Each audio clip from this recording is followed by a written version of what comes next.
36 বছর ধরে হয়ে উঠেছিল সে গ্রামেরই এক অংশ। নাম তার মাধুরী।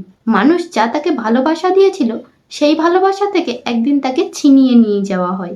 তাই মানুষ ক্ষোভে জিও সিম বাতিল করে। মাধুরী নামের এই হাতিটি 1992 সাল থেকে কোলাপুরের নন্দনী নামের এক জৈন মঠে ধর্মীয় কাজে ব্যবহৃত হতো। কিন্তু সময়ের সাথে সাথে তার শরীরে দেখা দেয় অসুস্থতা, পায়ে আলসার, গাঁঠে ব্যথা, ঠিক করে চলতে পারে না। পেটা ইন্ডিয়া জানায় মাধুরীকে জোর করে হাঁটানো হতো, দেওয়া হতো ভারী বোঝা, তাই এভাবে চলতে পারে না। তাই তারা আদালতে অভিযোগ জানায়। বোম্বে হাইকোর্ট রায় দেয় পানির মঙ্গলই সবচেয়ে বড় ধর্ম। তাই মাধুরীকে পাঠানো হবে ভান্তারা জামনগরের এক সুবিশাল হাতি পুনর্বাসনের কেন্দ্রে।